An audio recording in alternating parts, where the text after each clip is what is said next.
KM Vision, une génération d'action. Toute actualité sur KM Vision. Pour plus d'informations, appelez au 77 424 34 78 ou le 78 308 30 49. jërëjëf mbokk yi KM Vision ñu ngi leen di ziar bu baax a baax di am mbégte tey teewaat fi nga xam ni moom mooy quartier bu ñuy woowee Sam nekk ci dëkk bu mag bi nga xam ne mooy Kër Madiabel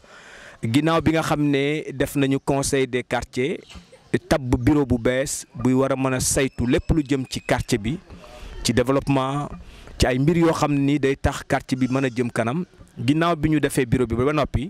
ñu fal président muy El Hadji Babou Thiam muy président conseil des quartiers bu ñu ko falee ba noppi nag li mu njëkk a def jéego yu mu njëkk a def mooy xool pax yi nga xam ne ni moo nekk ci koñ bi mu fexe nan lañ koy suulee loolu bi mu ko defee ba noppi nag. KM Vision ñëw ne moom it day ñëw contribuer pour fësal ko pour yeneen quartier yi nekk ci Kër Madiabel mën a roy ci Sam tungu na nag du teew ñuy nataal bu ngeen gisee background bi gis ñi nga xam ne ay kilifa la ñu toog wër ñu autour du table pour ñu discuter maanaam xalaat bu rafet bi nga xam ne nii en tant que président conseil des quartiers ak staff bi mu am ginnaaw bi ñu waxtaanee ba noppi ba gis ci solution def réalisation yooyu KM Vision ñëw nag ngir tàllal ko micro laaj ko mbir mi.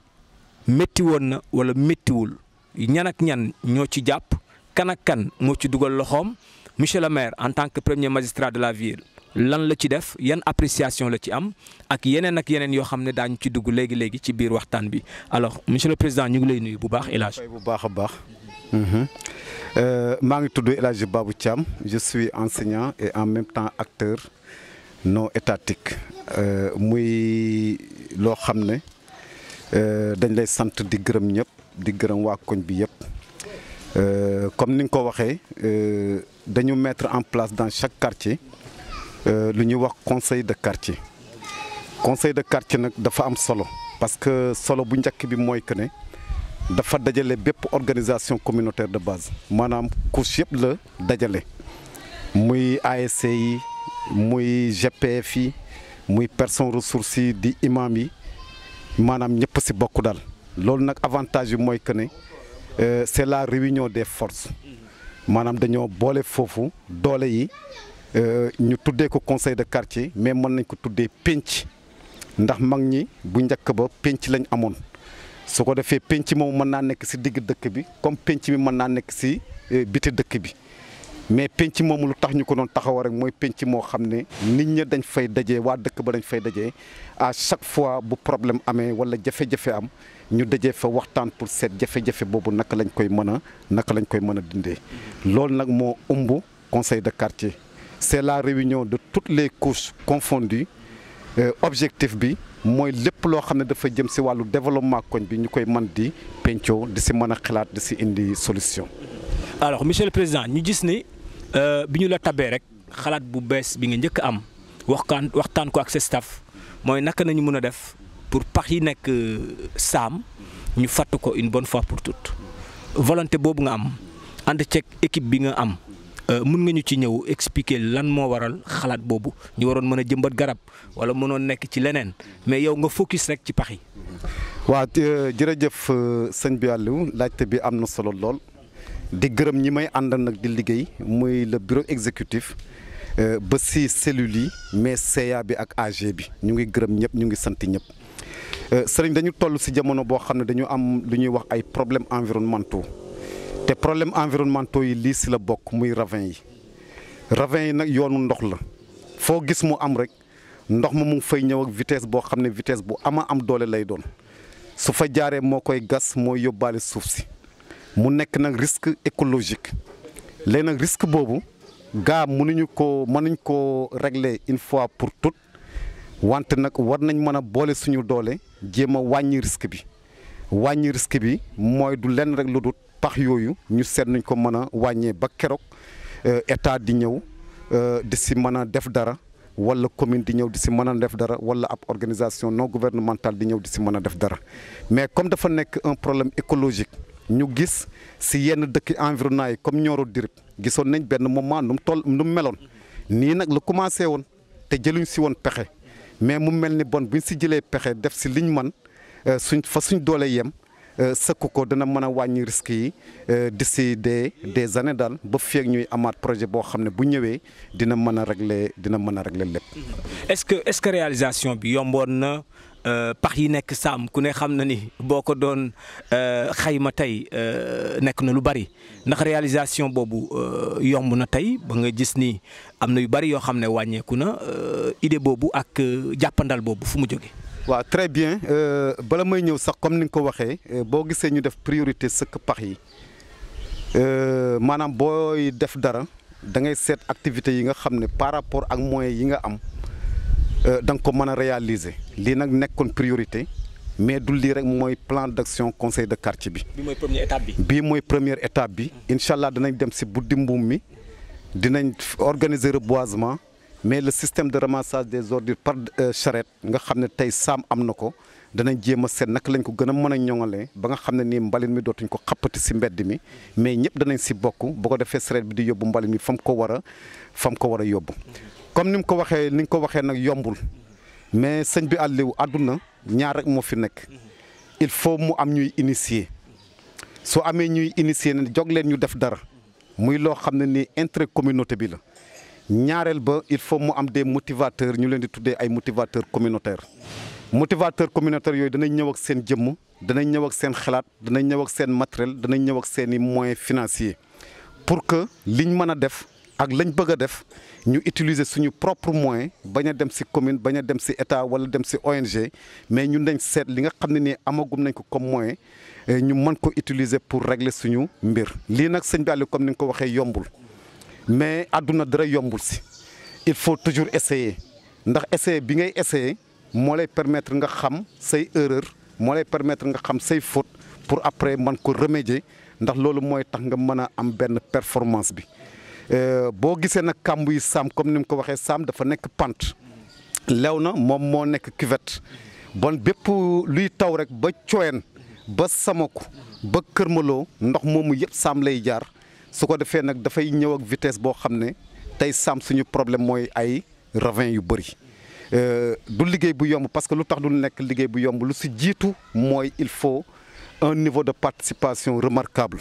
su ma ko waxee loolu mooy que ne dafa laaj doole ndax société bi ñetti ñi rek ñoo fi nekk mooy la jeunesse ñoom ñoo yore doole jigéen ñi. tey bu dee conviction wala jàpp benn affaire bañ ko bàyyi demal si jigéen ñi wala décideurs yi ñi nga xam ne ni ñoom dañoo war a xaar seen xalaat ak seen orientation parce que ñoom ñoo yore expérience bi bu ko defee nag bu jafee rek maanaam foofu niveau boobu mooy wàcc c'est-à-dire xale yi nga xam ne nii am nañu doole muy les associations de jeunes muy associations sportives et culturelles yi faaw ñu participer si ndax ñoom ñoo yore force bi. jigéen ñi tamit war nañ si mën a participer góor ñi tamit war nañ si mën a participer parce que bu ñu ne participation rek comme ni ma ko waxee si gannaaw nit mën na ñëw indi xalaatam nit sax mën na ñëw romb ne leen ñeen kat jaageen jëf li ngeen di def rafet na loolu source de motivation la nit mën na ñëw yëkkate as tuutam joxe ko source de motivation la nga am sa rato ñëw indi source de motivation la nga am sa pic wala nga am sa pelle wala nga am sa charrette ñëw joxe ko ne lii maa ko participer yooyu yëpp source de motivation la loolu mooy tax liggéey bi di mën a yomb mais loolu su fekkee ne dafa xaw a manqué rek liggéey bi dina xaw a sant saar maanaam dina xaw a jafe mais comme ni nga ko waxee rek nekkul liggéey bu yomb mais ñu ngi essayer commencé nañ. fii ak nawet bi di jeex dañuy continuer di réparer rek parce que noonu lay demee ndax yoonu ndox la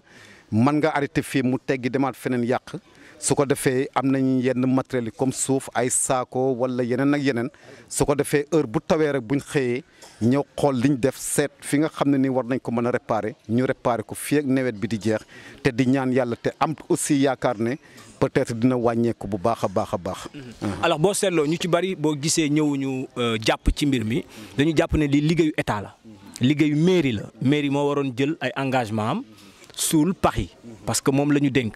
waaye ñu jàpp ni buñ ko naree xaar peut-être dafay suñu koñ bay xaw a kii yow en tant que président conseil des quartiers ñu ci bari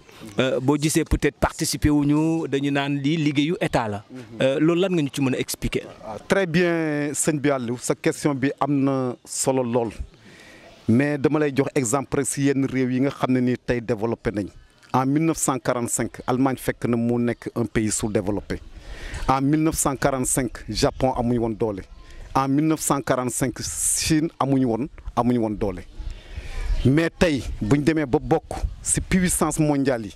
te kenn werantewul ne am nañ koom-koom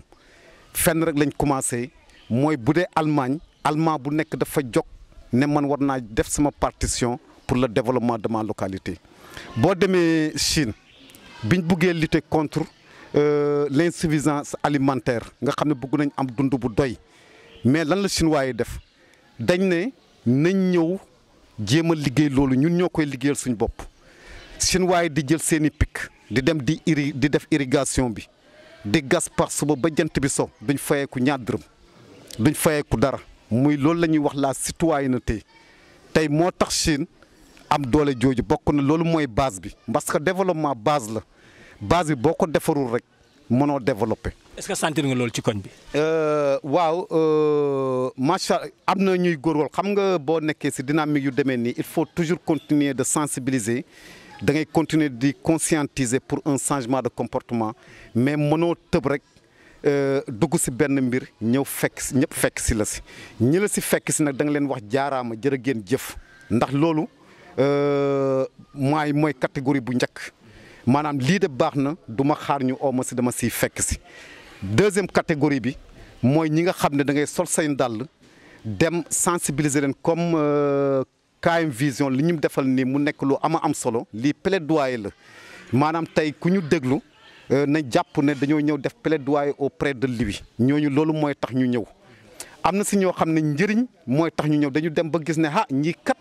li ñu def am na solo. ñii kat li ñuy def baax na bon xaaral ma ñëw bokk ci am na ci ñoo xam ne fa ñu nekk danger moo leen fay fekk ñuy defar ma war see bokk ma ci est-ce que toogaay bii ma toog ëllëg du ma jural leneen lan la may jural mooy ëllëg mën na ma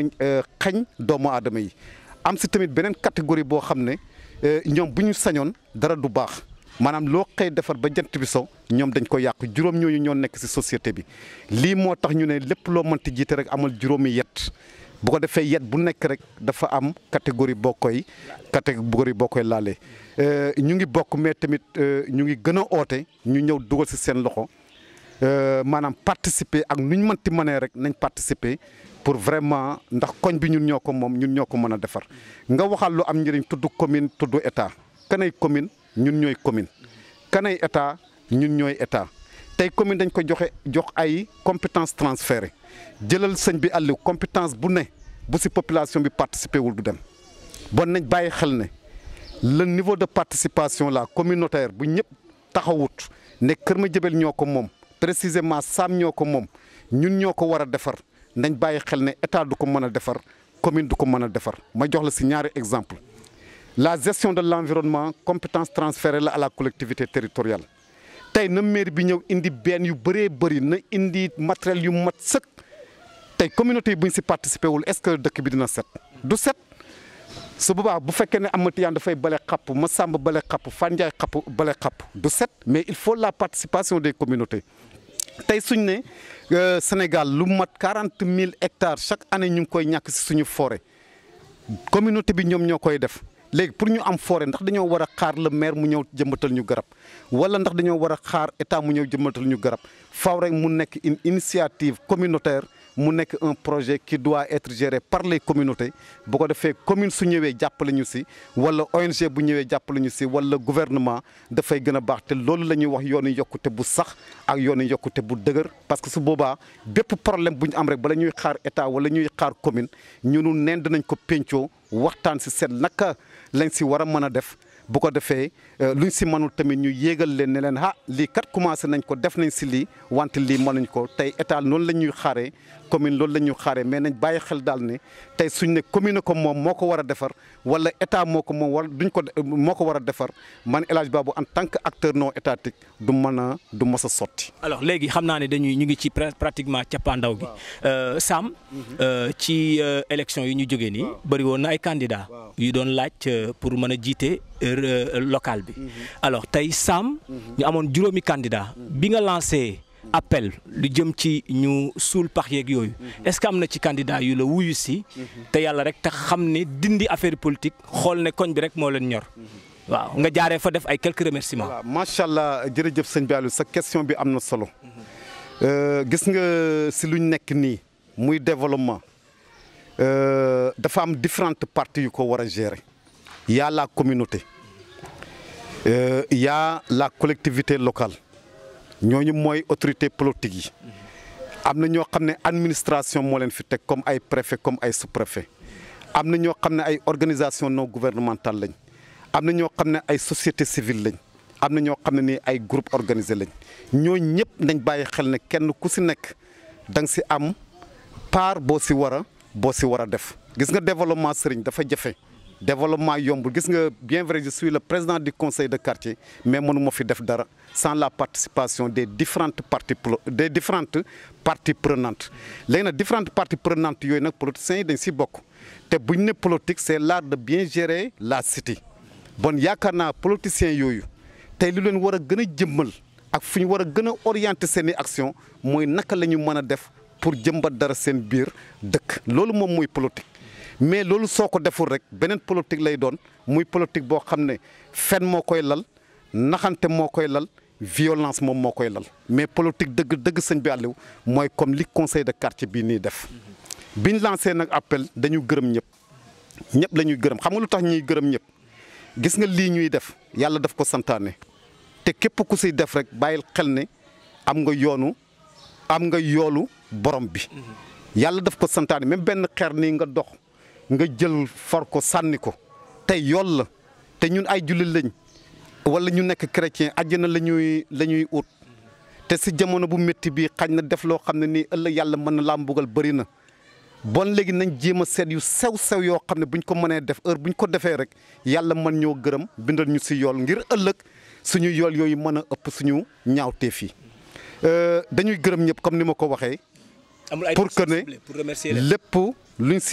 lépp lu si nit def rek sa bopp nga ko defal bi ñu jógee nag on a contacté ñëpp jaar nañ si Facebook yi jaar nañ si WhatsApp yi dem nañ ba si jàkka ja pour oo ñëpp dafa laaj moyen financier ñun amuñ ay moyens financiers dem nañ si ay quelques personnes wax dëgg fa yàlla jàppale nañu ka joxe dërëm ak ka joxe junne tamit. daanaka ñoo yem si projet bi ña joxewul tamit duñ leen sikk ndax peut-être yëguñu ko wala xañ na idée bi wala mission bi wala li tax ñuy def peut-être mën na leen ëmp mais nag danañ gërëm monsieur Abdoulaye Diatta en tant que maire mais en tant que fils du quartier ñaari ngërmande yooyu je ne suis pas politicien je suis un acteur non étatique lu tax mooy idée bi mu am créer conseil de quartier maanaam idée bi tey boo doon seet département Nioro yaakaar naa bu fekkee ne am na fi tamit mënul passé ñaari commune déjà idée bi mu créé mettre en place conseil de quartier rek kooku wan na nit ñi ne leen kaay leen ñu jàpp si mbir mi. moom contribué na yëkkati na tamit jox ñu ngi koy gërëm bu baax. Mamadou Sy le président du conseil départemental de Nioro jàppale nañu ñu ngi koy gërëm bu baax a baax. de la jeunesse Mass Gueye ñu ngi koy gërëm bu baax a baax. El Hadji Ngaye nga xam ne nii sañu fondé woon ASC Tandem si la bokk jàppale nañu bu baax a baax Vieux Demba Ndiaye jàppale nañu bu baax a baax Jim Kebe bu dëkk sanc ba tamit jàppale nañu Adama ba dëkk Lamsar jàppale nañu macha allah Adja Maguette Niass aussi jàppale nañu macha allah buñ continuer Ali Diouf nekk suñu rakk nekk suñu doom nekk doomu koñ bi tamit jàppale nañu bu baax a baax Lamine Ka bi dëkk Médine jàppale nañu bu baax a baax Mbay Ngumba bi dëkk Léona jàppale nañu bu baax a baax Moustapha Diop nga xam ne ancien supporteru Tandem la bi mu nekkee gënee nekk gune heure buñ dooraan Tandem jaar buntu këram rek am na nu mu naan def parce que kilifa la. léegi Boy Naar lañ koy woowee Boy Naar mbër. vraiment mais nañ bàyyi xel ne si ñu gën a njëkk a bokk si ASC Tandem si la bokk bien vrai nag mooy président ASC Guy gi mais kooku ñaari ASC la boole muy ASC Tandem ak ASC muy ASC Guy gi jàppale nañu baax a baax Ibrahima bi tey aussi macha allah jàppale nañu Yaxya Gueye jàppale nañu bu baax a baax Baaraloo aussi macha allah. jàppale nañu Aliou Niang jàppale nañu Aliou Thiam douanier nekk suñu rakk nekk suñu doom macha allah jàppale nañu Jimlo nekk délégué de quartier wax dëgg fa yàlla jàppale nañu Baye Keb bi nga xam ne étudiant la jël na as tuutam boole ko si Pape Dramé nekk suñu grand nekk ba Dakar moom daf ko dégg rek waxuñ ko sax mu yónnee lam joxe Bram Thiam tamit nekk suñu goro dëkk si koñ bi macha allah jàppale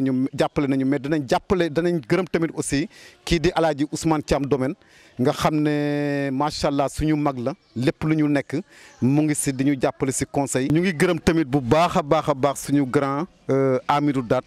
ak staff bi ñuy liggéey yëpp surtout samay lieutenant yi nga xam ne vraiment guddeeg bëccëg lépp lu ñu nekk rek